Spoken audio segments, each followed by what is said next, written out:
ہم کریں گے ہر مظلوم کی حمایت۔ بسمillahirrahmanirrahیم، السلام علیکم، میں ہوں حرین فاطمہ اور آپ دیکھ رہے ہیں حمایتی نیوز HD چینل۔ نظر ڈالتے ہیں آج کی اہم خبروں پر۔ روزنامہ حمایتی نیوز رپورٹ۔ غلام مصطفیٰ جت، ابراہیم حیدری اور ریڈی گوٹ میں جاری ترقیاتی منصوبوں کو داؤد جت مرحوم سے منسوب کرنے کا مطالبہ۔ ملیر نمائندہ خصوصی ملیر کی سیاست میں نظریاتی وابستگی اور قربانی کے علامت سمجھے جانے والے داؤد جت مرحوم کے نام کو زندہ رکھنے کے لیے اہل علاقہ کی جانب سے ایک نیا مطالبہ سامنے آیا ہے۔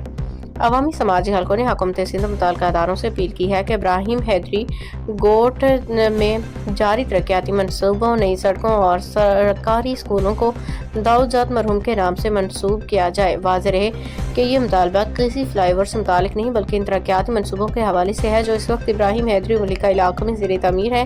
اہل علاقہ کا کہنا ہے کہ داؤد جت مرحوم نے یوسی ریڈی، چشمہ گوٹ اور ابراہیم حیدری میں بے شمار سیاسی سماجی خدمات انجام دی، مشکل ترین حالات میں بھی عوام کے مسائل کے حل کے لیے سرگرم رہے۔ سیاسی مبصرین کے مطابق داؤد جت مرحوم پاکستان پیپلز پارٹی کے ان کارکنان میں شامل ہیں جنہوں نے مشکل دور میں پارٹی کا ساتھ نہیں چھوڑا، نظریاتی سیاست کی عملی مثال قائم کی۔ ان کی جدوجہد کے اثرات آج بھی علاقے کی سیاسی فضا میں محسوس کیے جا سکتے ہیں۔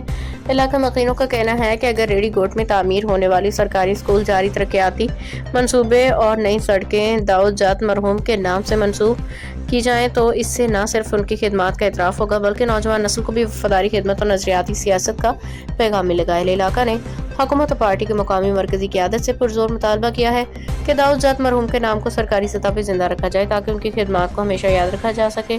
عوامی حلقے اب اس حوالے سے باقاعدہ فیصلہ کے منتظر ہیں۔ اب تک کے لیے اتنا ہی۔ مزید خبروں اور اپڈیٹس کے لیے دیکھتے رہیں حمایتی نیوز HD چینل۔